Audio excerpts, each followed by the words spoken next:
Let me talk to you about my idea of Vincentian leadership.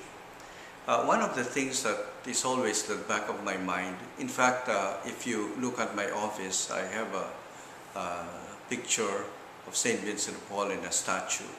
And I always look at my own leadership style and compare it to St. Vincent de Paul.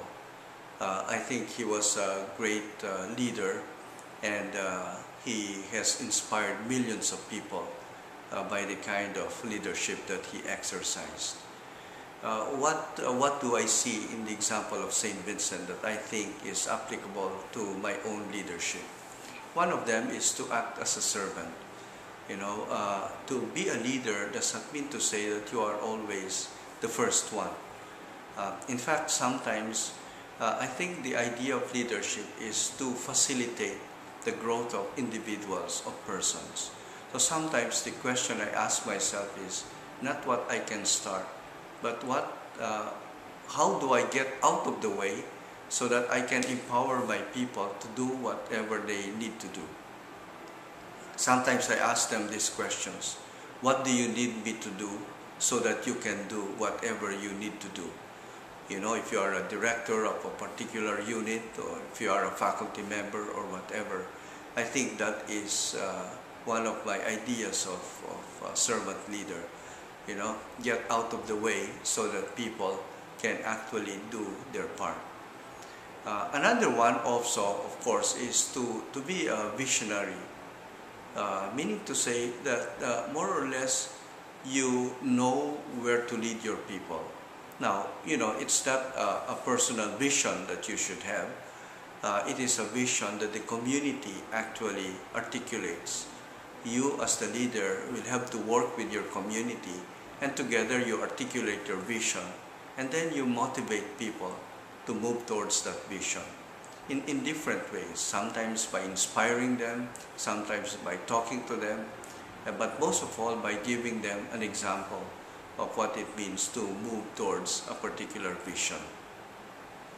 The third idea that I would like to talk about in terms of servant leadership is really in terms of example, giving good example to my people. And here I would like to speak about balancing the good of the community, the entire community, and also the good of people, individual students, individual faculty members. There is a saying in English, I think, that says sometimes we lose the tree for the forest. We lose sight of the tree and we just look at the forest. Often I think this is one of the mistakes that leaders can make. We constantly look at the entire organization, and then we forget the different members, the individual members of the organization. I make sure that in my dealings, in my decisions, I make a balance between these two interests. Now, there is a creative tension, and I acknowledge that. And sometimes, I err towards moving into the organizational, the more global dimension, and forget the individual and personal dimension. Sometimes it's the opposite. But, there is a creative tension between these two. But I always try to balance these two interests in my leadership. So these are at least the three things that I would like to talk about when it comes to servant leadership.